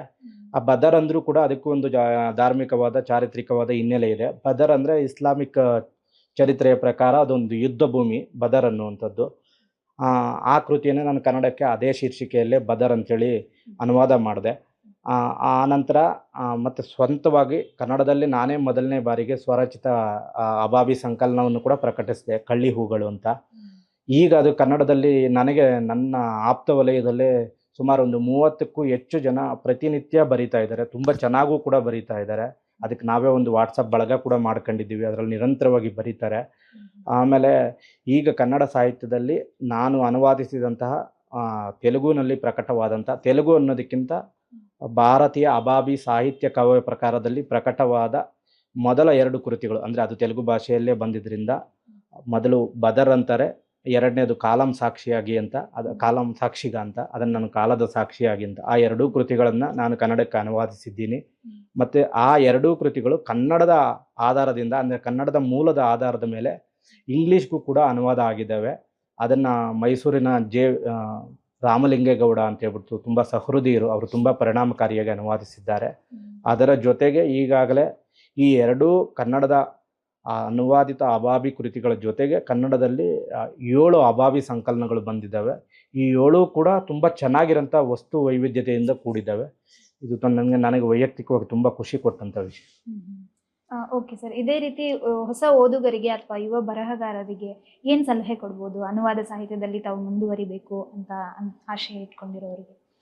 ನನ್ನ ಪ್ರಕಾರ ಕೆಲವ್ರಿಗೆ ಅತಿಶಯ ಅನಿಸಿದ್ರು, ಕೆಲವರು ಒಪ್ಪದಿದ್ದರೂ ಕೂಡ ಸೃಜನಾತ್ಮಕವಾಗಿ ನಾವು ಸ್ವಂತ ಬರೆಯೋದಕ್ಕಿಂತನೂ ಅನುವಾದ ಮಾಡೋ ಹೊತ್ತಿನಲ್ಲಿ ಹೆಚ್ಚಿನ ಪ್ರೀತಿ ಇರಬೇಕು ಅಂತ. ನಾವು ಮೊದಲನೇದಾಗಿ ನಾವು ಯಾವ ಕೃತಿಯನ್ನು ಅನುವಾದಿಸ್ತಾ ಇದ್ದೀವಿ ಆ ಕೃತಿಯ ಬಗ್ಗೆ ನಮಗೆ ಪ್ರೀತಿ ಇರಬೇಕು, ಅದನ್ನು ಬರೆದಂಥವ್ರ ಬಗ್ಗೆ ನಮಗೆ ಪ್ರೀತಿ ಇರಬೇಕು, ಆ ವಿಷಯದ ಮೇಲೆ ಪ್ರೀತಿ ಇರಬೇಕು. ಆಮೇಲೆ ಕನ್ನಡದ ಮಟ್ಟಕ್ಕೆ ಒಪ್ಪಲೇ ಬಿಡಲಿ, ಇಲ್ಲಿ ಅಕಾಡೆಮಿಕ್ ಹಿನ್ನೆಲೆ ಇಲ್ಲದಂಥವರು, ಆಮೇಲೆ ರಾಜಕಾರಣದಿಂದ ಗುರುತಿಸ್ಕೊಳ್ಳದೇ ಇರುವಂಥವರು, ಅವರು ಅನುವಾದ ಮಾಡಿದಾಗ ಅದಕ್ಕೆ ದಕ್ಕಬೇಕಾದಂತಹ ಗೌರವ ಸಾಮಾನ್ಯವಾಗಿ ಸಹಜವಾಗಿಯೇ ಕೂಡ ಹಾಗೆಯೇ ನೋಡಿದಾಗ ಅನುವಾದಕರಿಗೆ ಅದು ದಕ್ಕುತ್ತಿಲ್ಲ. ಅದು ಏನು ದುರ್ದೈವ, ಅದೇ ದುರಂತ. ಅದ್ರ ಬಗ್ಗೆ ನನಗಂತೂ ಇದೇನು ತೊಂದರೆ ಇಲ್ಲ. ನನಗೇನು ಅದರ ಬಗ್ಗೆ ನೋವೇನು ಇಲ್ಲ. ನಾವು ಒಳ್ಳೆ ಕೆಲಸ ಮಾಡಿದ್ದೀವಿ ಅನ್ನೋ ತೃಪ್ತಿ ಇದೆ. ಅದಕ್ಕೇನು ನನಗೆ ಏನು ಗುರುತಿಸ್ಬೇಕು ಅಥವಾ ನನ್ನನ್ನು ಮೆಚ್ಚಿಸಿ ಮೆರವಣಿಗೆ ಮಾಡಬೇಕು ಅಂತ ಯಾವುದೇ ಇದೇನಿಲ್ಲ. ನನ್ನ ಪ್ರಕಾರ ನಾನು ಏನು ಅಂದ್ಕೊಂಡಿದ್ದು ಅಂದರೆ, ಅನುವಾದ ಅಂದರೆ ಒಂದು ಗಾಢವಾದ ಧ್ಯಾನ, ಆಳವಾದ ಒಂದು ಮೌನ, ಆಮೇಲೆ ತುಂಬ ಸಮಯ ಬೇಕು, ತುಂಬ ಪದೇ ಪದೇ ಅದನ್ನು ಬರೀಬೇಕು, ತಿದ್ದಬೇಕು, ಕಟ್ಟಬೇಕು, ಮುರಿಬೇಕು, ಇದೆಲ್ಲ ನಡೆಯುತ್ತೆ. ಅದಕ್ಕೆ ಬಹುಶಃ ನಾವು ನೇರವಾಗಿ ಸೃಜನಾತ್ಮಕವಾದ ಸ್ವಂತ ಬರವಣಿಗೆಗಿಂತನೂ ಕೂಡ ಹೆಚ್ಚು ಸಮಯ ಮತ್ತು ಹೆಚ್ಚು ಪ್ರೀತಿ, ಹೆಚ್ಚು ಶ್ರದ್ಧೆ ಬೇಡುವಂಥ ಕೆಲಸ ಅನುವಾದ ಅಂತ. ಒಟ್ಟು ನಿಮ್ಮ ಈ ಸಾಹಿತ್ಯಿಕ ಪಯಣದಲ್ಲಿ ನಿಮಗೆ ಪ್ರೋತ್ಸಾಹಿಸಿದಂತಹ ವ್ಯಕ್ತಿಗಳನ್ನು ನೆನೆಸ್ಕೊಳ್ಳೋದಾದ್ರೆ, ನೀವು ಅದಕ್ಕೆ ಸಮಯ ಮೀಸಲಿಡುವಾಗ ನಿಮಗೆ ಸಹಕರಿಸಿದಂಥವರು? ಇದು ತುಂಬಾ ಮುಖ್ಯವಾದ ಪ್ರಶ್ನೆ. ಮೊದಲನೇದಾಗಿ ಇವತ್ತು ಸಾಹಿತ್ಯ ಕನ್ನಡದ ವಿಷಯಕ್ಕೆ ಬಂದಾಗ ತುಂಬ ಕನ್ನಡದ ಪುಸ್ತಕೋದ್ಯಮ ತುಂಬ ಸಂಕಷ್ಟದಲ್ಲಿದೆ. ಇವತ್ತು ಪುಸ್ತಕನ ಕೊಂಡು ಓದುವಂಥವರು ತುಂಬ ಕಡಿಮೆ. ಓದಿದ್ರು ಕೂಡ ಓದುಗರು ಯಾಕೋ ಹೊಸ ಕೃತಿಗಳ ಬಗ್ಗೆ, ಹೊಸಬರ ಕೃತಿಗಳ ಬಗ್ಗೆ ಕೊಂಡು ಓದುವಂಥದ್ದಕ್ಕೆ ಮನಸ್ಸು ಮಾಡ್ತಾ ಇಲ್ಲ.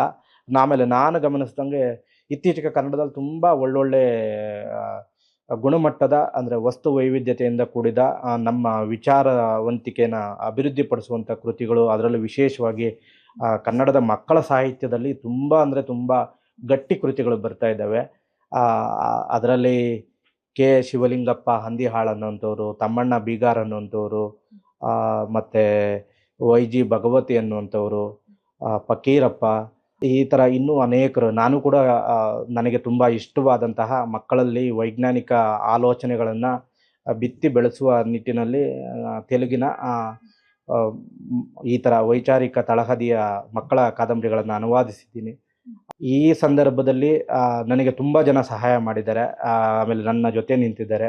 ಅದರಲ್ಲಿ ಮುಖ್ಯವಾಗಿ ಈಗ ಒಟ್ಟು ಈ ಸಾಹಿತ್ಯ ಅಂದರೆ, ಈಗ ಕೆಲವರು ಎಷ್ಟೋ ಜನ ಸಾಹಿತಿಗಳ ಮನೆಯಲ್ಲಿ ಅವರು ಬರೆದಿರೋಂಥದ್ದನ್ನು, ಮೊನ್ನೆ ಒಬ್ಬ ಇಡೀ ನಮ್ಮ ರಾಜ್ಯ ಮಟ್ಟದಲ್ಲೇ ತುಂಬ ಗುರುತಿಸ್ಕೊಂಡಿರೋಂಥ ಸಾಹಿತಿ, ನಾನು ಅವ್ರ ಹೆಸರು ಹೇಳೋದು ಬೇಡ ಅಂತ, ಅವ್ರನ್ನ ಕೇಳಿದೆ, ಹೆಂಗೆ ಸರ್ ನೀವು ಬರೆದಿರೋದನ್ನು ನಿಮ್ಮ ಮನೇಲಿ ಓದ್ತಾರಾ ಅಂತ.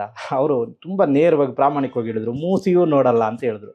ನನ್ನ ಸಂತೋಷ ಏನಂದರೆ, ನಾನು ಬರೆದಿರೋದನ್ನು ನಮ್ಮ ತಂದೆಯವರು ಓದ್ತಾರೆ. ಆಮೇಲೆ ಅವರು ಯಾವತ್ತೂ, ನಾನು ಸಾಹಿತ್ಯಕ್ಕೆ ಬಂದು ತುಂಬ ದುಡ್ಡು ಕಳ್ಕೊಂಡೆ. ಆದರೆ ಅದು ಆನಂತರ ಪಡೆದುಕೊಂಡಿದ್ದು ಉಂಟು. ಆಮೇಲೆ ತುಂಬ ಅಪರೂಪದ ಮನುಷ್ಯರ ಪರಿಚಯ ಆಗಿಡಿದೆ, ಒಡನಾಟ ಸಿಕ್ಕಿದೆ. ಅದಕ್ಕೆ ಯಾವುದೇ ಬೆಲೆ, ಕೋಟಿಗಳಲ್ಲೂ ಕೂಡ ಬೆಲೆ ಕಟ್ಟೋದಕ್ಕಾಗಲ್ಲ.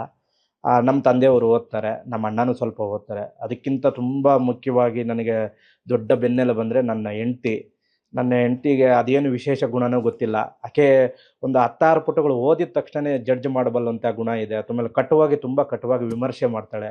ಇದು ಕೃತಿ ಗೆಲ್ಲುತ್ತಾ, ಇದರಲ್ಲಿ ಸತ್ವ ಇದೆಯಾ ಇಲ್ವಾ, ಇದನ್ನು ಪ್ರಕಟಣೆ ಮಾಡೋದಕ್ಕೆ ಲಾಯಕ್ ಇದೆಯಾ ಇಲ್ವಾ ಅಂತ ಹೇಳ್ಬಿಟ್ಟು ತುಂಬ ಖಾರವಾಗಿ ವಿಮರ್ಶೆ ಮಾಡ್ತಾಳೆ.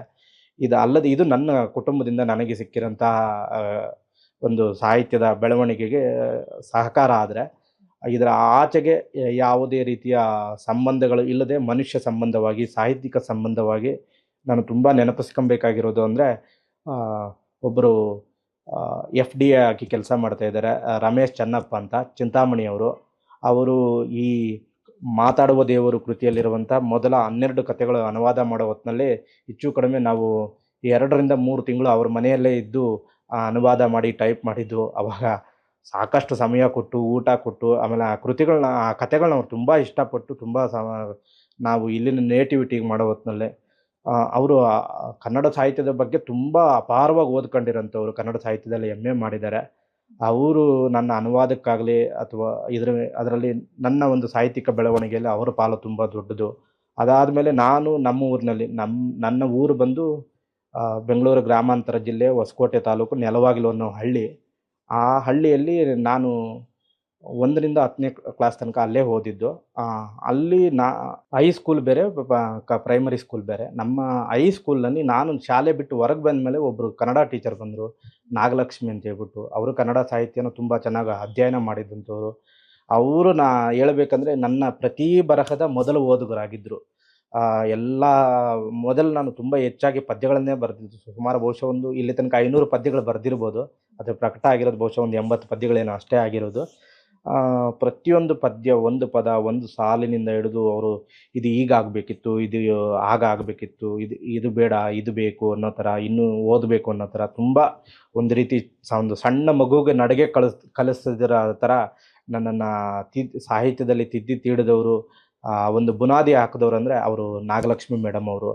ಅದಾದಮೇಲೆ ನಾನು ತುಂಬ ಸಾಹಿತ್ಯದಲ್ಲಿ ತುಂಬ ಅಂದರೆ ತುಂಬ ಇಷ್ಟಪಡೋಂಥ ವ್ಯಕ್ತಿ ಅಂದರೆ ಒಬ್ಬರು ಶಿಡ್ಲಘಟ್ಟದಲ್ಲಿರುವಂತಹ ಕಲಾಧರ್ ಸರ್ ಅಂತ ಹೇಳ್ಬಿಟ್ಟು, ಅವರು ಕೂಡ ಪ್ರೈಮರಿ ಸ್ಕೂಲ್ ಟೀಚರು.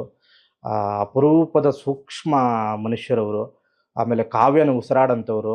ನನಗೆ ಗೊತ್ತಿದ್ದಂಗೆ ಈಗ ಕನ್ನಡದಲ್ಲಿ ಯಾರಾದರೂ ತುಂಬ ಲೀಲಾಜಾಲವಾಗಿ ಓದಿಸ್ಕೊಂಡು ಹೋಗುವಂಥ ಪದ್ಯಗಳನ್ನು ಬರೆಯುವಂಥ ಲೇಖಕರಿದ್ದರೆ ಅದರಲ್ಲಿ ಅವರೂ ಒಬ್ಬರು. ಆ ಕಲಾಧರ್ ಅನ್ನೋಂಥವ್ರು ಸಾಕಷ್ಟು ಜನರಿಗೆ ಗೊತ್ತಿಲ್ಲದೇನೂ ಇರ್ಬೋದು. ಅವ್ರ ಫೇಸ್ಬುಕ್ಕಲ್ಲಿ ಇಣುಕು ನೋಡಿದ್ರೆ ನಮಗೆ ಅವರು ಬರೆದಿರೋಂಥ ಪದ್ಯಗಳು ಸಿಗ್ತವೆ. ಅಷ್ಟು ಚೆನ್ನಾಗಿ ಬರೀತಾರೆ. ಮತ್ತು ನನ್ನ ಹೆಚ್ಚಿನ ಪುಸ್ತಕಗಳಿಗೆ ಮುಖಪುಟ ಮತ್ತು ಪುಸ್ತಕ ಒಳಪುಟಗಳ ವಿನ್ಯಾಸ ಎಲ್ಲ ಅವರೇ, ಕಲಾಧರ್ ಸರ್ ಅವರೇ ಮಾಡಿಕೊಟ್ಟಿರೋದು. ಅವರು ಎಲ್ಲೆಲ್ಲಿ ಕೆಲಸ ಮಾಡಿದ್ದಾರೆ ಅಲ್ಲಿ ವಿಶೇಷವಾಗಿ ಬಹುಶಃ ಒಂದು ತಾತಹಳ್ಳಿಯಲ್ಲೋ ಅನ್ನೋ ಶಾಲೆಯಲ್ಲಿದ್ದಾಗ ಅವರು ಅವರದ್ದೇ ಮಕ್ಕಳಿಂದ ಅವು ಯಾವುದೇ ರೀತಿಯ ಕಟ್ಟುಪಾಡುಗಳಿಲ್ಲದೆ ಬರಹಗಳನ್ನು ಬರೆಸಿ, ಅವರ ಮನಸ್ಸಿನಲ್ಲಿ ಏನಿದೆಯೋ ಅದನ್ನೇ ಬರೆಸಿ, ಆಮೇಲೆ ಅದೇ ಬರಹಗಳಿಗೆ ಅದೇ ಶಾಲೆಯ ಮಕ್ಕಳಿಂದಲೇ ಚಿತ್ರಗಳನ್ನು ಬರೆಸಿ, ಅವು ಶಾಮಂತಿ ಅನ್ನುವಂಥ ಒಂದು ಪುಸ್ತಕನ ತಂದರು, ಮಕ್ಕಳ ಬರಹಗಳ ಪುಸ್ತಕಗಳನ್ನ. ಅದು ಅವರು ಒಂದಕ್ಕೆ ನಿಲ್ಲಿಸಲಿಲ್ಲ. ಬಹುಶಃ 8 ಪುಸ್ತಕಗಳನ್ನೇನೋ ತಂದರು 8 ವರ್ಷಗಳಲ್ಲಿ. ಆ ಕಲಾಧರ್ ಸರ್ ನನಗೆ ತುಂಬ ಇಂಪಾರ್ಟೆಂಟ್ ಆಗ್ತಾರೆ. ಹಾಗೆ ಇಲ್ಲಿ ತನಕ ಆಮೇಲೆ ನಮ್ಮೂರಿನ ಪವನ್ ಕುಮಾರ್ ಅನ್ನುವಂಥವ್ರು, ಆಮೇಲೆ ರವಿಶಂಕರ್ ಅಂತ ವಕೀಲರು, ಆಮೇಲೆ ಅಂಚೆ ಇಲಾಖೆಯಲ್ಲಿರುವಂತಹ ಶ್ರೀನಿವಾಸ್ ಅವರು, ಆಮೇಲೆ ಪೊಲೀಸ್ ಇಲಾಖೆಯಲ್ಲಿರುವಂತಹ ಕೃಪಾ ಪ್ರತಾಪ್ ಅಂತ, ಆಮೇಲೆ ಕೃಷ್ಣ ಅಂತ ಹೇಳ್ಬಿಟ್ಟು ಅವರು ಪೊಲೀಸ್ ಇಲಾಖೆಯಲ್ಲಿರುವಂಥವ್ರು, ಮೇದರದೊಡ್ಡಿ ಹನುಮಂತ್ ಅಂತ, ಆದರ್ಶ್ ಕುಮಾರ್ ಅನ್ನೋರು, ಆಮೇಲೆ ಚಂದ್ರಶೇಖರ್ ಕೊಡ್ಲಾಡಿ ಅಂತ, ಆಮೇಲೆ ಈ ಥರ ತುಂಬ ದೊಡ್ಡ ಹೆಸರುಗಳಿದ್ದಾವೆ. ಯಾರದಾದ್ರೂ ಹೆಸರುಗಳು ಮರೆತಿದ್ರೆ ದಯವಿಟ್ಟು ಈ ಸಂದರ್ಶನ ನೋಡಿದ್ರೆ ತಪ್ಪಾಗಿ ತಿಳ್ಕೊಳ್ಬೇಡಿ. ಎಲ್ಲರಿಗೂ ತುಂಬ ನಾನು ಋಣಿಯಾಗಿದ್ದೀನಿ.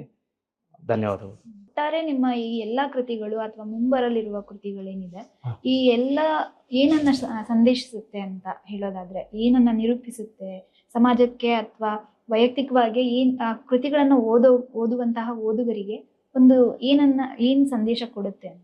ಒಟ್ಟಾರೆ ನನ್ನ ಸಾಹಿತ್ಯ ಕೃಷಿಯ ಮೂಲ ಉದ್ದೇಶ ಅಥವಾ ಆಶಯ ಹೇಳೋದಾದರೆ, ಅದು ಅನುವಾದ ಆಗಿರ್ಬೋದು, ಸ್ವರಚನೆ ಆಗಿರ್ಬೋದು, ಮನುಷ್ಯ ಸಂಬಂಧಗಳನ್ನು ಗಟ್ಟಿಗೊಳಿಸಬೇಕು. ಅದು ಹೇಗೆ ಅಂದರೆ ನನ್ನ ಪ್ರಕಾರ ಅನಿಸೋದು, ನಾವು ಎಲ್ಲ ಜಡ್ಜ್ ಮಾಡೋಕ್ಕೆ ಹೊರಟಿದ್ದೀವಿ.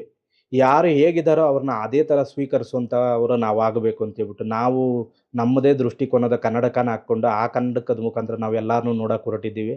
ಇಲ್ಲಿ ಎಲ್ಲೋ ಒಂದು ರೀತಿ ಸಂಬಂಧಗಳು ಗಟ್ಟಿ ಆಗೋದೇ ಇರೋದಕ್ಕೆ ಕಾರಣ ಆಗಿದೆ ಅಂತೇಳ್ಬಿಟ್ಟು, ಆಮೇಲೆ ನಾವು ನಮ್ಮ ಜೊತೆಗೆ ಎಲ್ಲರನ್ನೂ ಪ್ರೀತಿಸುವಂಥವ್ರನ್ನ, ಎಲ್ಲರನ್ನೂ ಸಮಾನವಾಗಿ ಕಾಣುವಂಥವ್ರಾಗಬೇಕು. ಆಮೇಲೆ ಪ್ರಕೃತಿಯ ಮೇಲೆ ದೊಡ್ಡ ದೌರ್ಜನ್ಯಗಳಾಗ್ತಾ ಇದೆ. ಆಮೇಲೆ ಈ ಭೂಮಿ ಮೇಲೆ ಮನುಷ್ಯ ಇಲ್ಲದೇ ಇದ್ದರೂ ಏನೂ ನಷ್ಟ ಆಗೋದಿಲ್ಲ, ಇನ್ನೂ ಚೆನ್ನಾಗಿರುತ್ತೆ ಭೂಮಿ ಆಗಲಿ ಪ್ರಕೃತಿ ಆಗಲಿ. ಆದ್ದರಿಂದ ಆಮೇಲೆ ಭೂಮಿ ಬರೀ ಮನುಷ್ಯನ ಒಬ್ಬನಿಗೆ ಸ್ವಂತ ಅಲ್ಲ. ಈ ಭೂಮಿ ಮನುಷ್ಯ ಇಲ್ಲದೇ ಇದ್ದರೂ ಭೂಮಿ ಇನ್ನೂ ಚೆನ್ನಾಗಿರುತ್ತೆ, ಪ್ರಕೃತಿ ಇನ್ನೂ ಚೆನ್ನಾಗಿರುತ್ತೆ. ಆಮೇಲೆ ಎಷ್ಟೋ ಕೋಟಿಗಟ್ಟಲೆ ಜೀವರಾಶಿಗಳು, ಗಿಡ ಮರ ಪಕ್ಷಿಗಳು, ಇದು ಅವುಗಳಿಗೂ ಕೂಡ ನಮ್ಮಷ್ಟೇ ಸಮಾನವಾದ ಹಕ್ಕಿದೆ ಈ ಭೂಮಿಯಲ್ಲಿ. ನಾವು ಅದನ್ನೆಲ್ಲ ಏನು ತುಂಬ ನಿರ್ದಾಕ್ಷಿಣ್ಯವಾಗಿ ಅದರ ಬಗ್ಗೆ ಕಿಂಚಿತ್ತೂ ಯೋಚಿಸ್ದೇನೆ ನಾವು ಅದನ್ನೆಲ್ಲ ನಾಶ ಮಾಡ್ತಾ ಇದ್ದೀವಿ. ಅದರ ಬಗ್ಗೆ ಆಮೇಲೆ ಸಮತೆಯ ಹಾದಿಯನ್ನು ನಾವು ಕಂಡುಕೊಳ್ಬೇಕಾಗಿದೆ. ಇವತ್ತು ಈ ಕೋಮುವಾದ ಅನ್ನೋದು ತುಂಬ ಜಾಸ್ತಿ ಆಗ್ತಾ ಇದೆ. ಆಮೇಲೆ ಈ ಕೋಮುವಾದ ಅನ್ನೋದು ಯಾವುದೋ ಜಾತಿಗೋ ಧರ್ಮಕ್ಕೋ ಅಥವಾ ಒಂದು ಪ್ರದೇಶಕ್ಕೂ ಅಲ್ಲ, ಇದು ಮನಸ್ಸಿಗೆ ವ್ಯಕ್ತಿಗೆ ಸೀಮಿತವಾದದ್ದು. ಇದು ಎಲ್ಲರಲ್ಲೂ ಕೂಡ ದಿನೇ ದಿನೇ ದಿನೇ ಒಂದಲ್ಲ ಒಂದು ರೂಪದಲ್ಲಿ ಪ್ರಕಟಗೊಳ್ತಾ ಐತೆ, ಆಮೇಲೆ ವಿಜೃಂಭಿಸ್ತಾ ಇದೆ. ಇದು ಕಡಿಮೆ ಆಗಬೇಕು. ನಾವೆಲ್ಲ ಒಂದು ರೀತಿ ಪ್ರಕೃತಿಯ ಪರವಾಗಿ ಅತ್ಯಂತ ಸಹಜವಾಗಿ ಬದುಕುವಂಥವ್ರು, ಸರಳವಾಗಿ ಬದುಕುವಂಥವ್ರು ಆಗಬೇಕು. ಆ ನಿಟ್ಟಿನಲ್ಲಿ ಸಾಹಿತ್ಯ ನಮ್ಮನ್ನು ಕರ್ಕೊಂಡು ಹೋಗಬೇಕು ಅಂತ ನನ್ನ ಉದ್ದೇಶ. ಸೊ ನೀವು ಬರವಣಿಗೆ ಅಥವಾ ಸಾಹಿತ್ಯ ಕ್ಷೇತ್ರಕ್ಕೆ ಬರುವಂಥ ಒಂದು ಹಿನ್ನೆಲೆ ಏನಿರ್ಬೋದು, ಅದಕ್ಕೆ ಏನು ಒಂದು ಪ್ರೇರಣೆ ಅಥವಾ ಸ್ಫೂರ್ತಿ ಅಂತ ಏನಿರಬಹುದು ಸರ್? ಪ್ರೇರಣೆ ಸ್ಫೂರ್ತಿ ಅನ್ನೋದಕ್ಕಿಂತ ನನಗೆ ಅನಿಸ್ತಾ ಇರೋದು ಏನೋ ಒಂದು ಬಹುಶಃ ಪ್ರೇರಣೆ ಸ್ಫೂರ್ತಿನೇ ಅನ್ಬೋದು. ಒಂದು ರೀತಿ ಆ ಪ್ರಕೃತಿಯ ಪ್ರಭಾವ ಇರಬಹುದೇನೋ ಅಂತ. ನಾನು ಆರಂಭದಲ್ಲೇ ಹೇಳ್ಕೊಂಡಂತೆ ಬೆಂಗಳೂರು ಗ್ರಾಮಾಂತರ ಜಿಲ್ಲೆ ಹೊಸಕೋಟೆ ತಾಲೂಕು ನೆಲವಾಗಲು ಗ್ರಾಮದ ನಾನು ವ್ಯಕ್ತಿ, ಆ ಊರಿಗೆ ಸಂಬಂಧಪಟ್ಟಂಥವನು. ಆ ಊರಿನಲ್ಲಿ ಎನ್ ಡಿ ಬಜ್ಜಣ್ಣ ಅಂತ ಒಬ್ಬ ಹಿರಿಯ ಸ್ವತಂತ್ರ ಹೋರಾಟಗಾರರಿದ್ದರು. ಅವರ ಅಪ್ಪಟ ಗಾಂಧಿವಾದಿಗಳಾಗಿದ್ದರು. ಅವರು ಅಷ್ಟೇ ಅಲ್ಲದೆ ಅವರು ಸಿನಿಮಾ ನಟರು ಕೂಡ ಆಗಿದ್ದರು, ನಾಟಕಕಾರರಾಗಿದ್ದರು. ಹಲವಾರು ನಾಟಕಗಳನ್ನು ಅವರು ಸ್ವಂತಹ ಬರೆದು ನಟಿಸಿ ಕೂಡ ನಿರ್ದೇಶನವನ್ನು ಕೂಡ ಮಾಡಿದರು. ಬಹುಶಃ ನಮ್ಮ ಊರಿನ ಇತಿಹಾಸದಲ್ಲಿ ಕಲೆ ಮತ್ತು ಸಾಂಸ್ಕೃತಿಕ ಕ್ಷೇತ್ರದಲ್ಲಿ ಒಂದು ದೊಡ್ಡ ಕೊಡುಗೆ, ಮತ್ತು ಅವರೇ ಪ್ರಮುಖರು. ಅವರ ನಂತರ ಯಾರಾದರೂ ಕೃತಿ ಪ್ರಕಟಿಸಿದರೆ ಅದು ನಾನೇ ಅಂತ. ಮತ್ತು ಅವರಲ್ಲಿ ತುಂಬ ಅದೇ ಅಪ್ಪಟವಾದ ಒಂದು ಗಾಂಧಿವಾದಿ ಆಗಿದ್ದರು. ಈಗ ಅವರ ಒಂದು ಸ್ಮರಣೆಯಲ್ಲಿ ನಾವು ನೆಲವಾಗಿಲಿಗೆ ನಮಗೆ ಒಂದು ಸಾಹಿತ್ಯ, ಮತ್ತು ಅವರು ಸ್ವತಂತ್ರ ಹೋರಾಟಗಾರರಾಗಿದ್ದರೂ ಕೂಡ ನಾನು ಕೇಳ್ಪಟ್ಟಂಗೆ ಅವರ ಕುಟುಂಬಕರಿಂದ ಅವರು ಎಷ್ಟೋ ವರ್ಷಗಳ ತನಕ ಸ್ವತಂತ್ರ ಸೇನಾನಿಗಳಿಗೆ ನೀಡ್ತಾ ಇದ್ದಂಥ ಪಿಂಚಣಿಯನ್ನು ಕೂಡ ಸ್ವೀಕರಿಸಿರಲಿಲ್ಲ. ಮತ್ತು ಅವರು ಊರಿನ ಏಳಿಗೆಯ ಬಗ್ಗೆ ತುಂಬ ಅವರಿಗೆ ಒಲವಿತ್ತು, ಮತ್ತು ಆ ಊರಿನ ಏಳಿಗೆಗೆ ಅವರ ಕೊಡುಗೆಗಳು ತುಂಬ ಅಪಾರ. ಈಗ ಅವರ ಹೆಸರನ್ನು ಮುಂದಿನ ತಲೆಮಾರಿಗೆ ತಗೊಂಡು ಹೋಗಬೇಕು ಅನ್ನೋ ಕಾರಣದಿಂದ ಅವರ ಹೆಸರಲ್ಲಿ ಒಂದು ಪ್ರಶಸ್ತಿಯನ್ನು ಕೊಡಬೇಕು ಅಂತಿದ್ದೀವಿ. ಬಹುಶಃ ನನಗನ್ನಿಸೋದು ಅವರ ಒಂದು ಪ್ರಭಾವ ನಮ್ಮ ನೆಲವಾಗಿಲಿನ ಪರಿಸರದಲ್ಲಿ ಇದ್ದಿದ್ದರಿಂದ ಅದು ಎಲ್ಲೋ ಒಂದು ಕಡೆ, ಇದು ಯಾಕೆ ಹೇಳೋದಕ್ಕೆ ಇಷ್ಟಪಡ್ತೀನಿ ಅಂದರೆ, ನಾನು ಎಲ್ಲೋ ಒಂದು ಕಡೆ ವಿವೇಕಾನಂದರ ಒಂದು ಮಾತು ಓದಿದ್ದೆ. ಆ ವಿವೇಕಾನಂದರು ಏನಂತ ಹೇಳ್ತಾರೆ ಅಂದರೆ, ಯಾವತ್ತು ಸಕಾರಾತ್ಮಕವಾದ ಆಲೋಚನೆಗಳಿರಬೇಕು ಅಂತ ಹೇಳ್ತಾರೆ. ಈ ನಮ್ಮ ಆಲೋಚನೆಗಳು ತರಂಗಗಳ ರೂಪದಲ್ಲಿ ಸುತ್ತಾ ಇರ್ತವೆ ಪ್ರಪಂಚದಲ್ಲೆಲ್ಲ. ನಾವೇನಾದರೂ ಕುಗ್ಗೋದಾಗ ನಮ್ಮಲ್ಲಿ ನಕಾರಾತ್ಮಕ ಆಲೋಚನೆಗಳು ಬಂದು ಸೇರ್ಕೊಳ್ತವೆ. ನಾವು ಒಂದು ಒಳ್ಳೆಯ ಮನಸ್ಥಿತಿಯನ್ನು ಹೊಂದಿದ್ದಾಗ ನಮ್ಮಲ್ಲಿ ಬೇರೆ ಪ್ರಪಂಚದಲ್ಲಿರುವಂಥ ಸಕಾರಾತ್ಮಕ ಆಲೋಚನೆಗಳು ನಮ್ಮೊಳಗೆ ಬಂದು ಸೇರ್ಕೊಳ್ತವೆ ಅಂತ ಎಲ್ಲೋ ಒಂದು ಕಡೆ ಇರಬಹುದೇನೋ ಅಂತ ಅವರು ಎನ್ ಡಿ ಬಜ್ಜಣ್ಣನವರ ಒಂದು ಸಾಹಿತ್ಯದ ಒಲವು, ಅವರಲ್ಲಿದ್ದಂಥ ಸಾಹಿತ್ಯಿಕ ಪ್ರೀತಿ, ಸಾಂಸ್ಕೃತಿಕ ಪ್ರೀತಿ ನನಗೂ ಬಂದಿರಬಹುದು ಅಂತ ನನಗೆ ಅನಿಸುತ್ತೆ. ಇಷ್ಟೊತ್ತು ನಮ್ಮೊಟ್ಟಿಗೆ ಒಂದಷ್ಟು ವಿಷಯಗಳನ್ನು ಚರ್ಚೆ ಮಾಡಿದ್ದಕ್ಕಾಗಿ, ಒಂದಷ್ಟು ವಿಷಯಗಳನ್ನು ಹಂಚ್ಕೊಂಡಿದ್ದಕ್ಕಾಗಿ, ಕಾರ್ಯಕ್ರಮಕ್ಕೆ ಬಂದಿದ್ದಕ್ಕೆ ತುಂಬ ಧನ್ಯವಾದಗಳು. ಧನ್ಯವಾದ ಸರ್. Thank you. ನನಗೂ ಇದೊಂದು ಮೊದಲನೇ ಅವಕಾಶ, ತುಂಬ ಸಂತೋಷ ಆಯಿತು. ಹೀಗೊಂದು ಮಾತು, ನಾವು ಹೆಚ್ಚು ಆಲೋಚನೆ ಮಾಡ್ತಾ ಇರ್ಬೇಕಂತೆ. ಆಲೋಚನೆ ಮಾಡಿದಷ್ಟು ಬರವಣಿಗೆಗೆ ಸಹಕಾರಿಯಾಗುತ್ತೆ ಅಂತ. ಬರವಣಿಗೆ ಮಾಡ್ತಾ ಇದ್ದಾಗ ನಮ್ಮ ಒಂದು ಮನೋವಿಕಾಸದ ಹಾದಿ ತೆರೆದುಕೊಳ್ಳುತ್ತೆ ಅಂತ. ಅದೇ ರೀತಿ ಒಂದು ಬರವಣಿಗೆಯ ಹಾದಿಯಲ್ಲಿರುವಂತಹ ಧನಪಾಲ್ ನಾಗರಾಜಪ್ಪ ಅವರಿಗೆ ಹಾರೈಸ್ತಾ ಈ ಕಾರ್ಯಕ್ರಮನ ಮುಗಿಸ್ತೇನೆ. ಧನ್ಯವಾದ.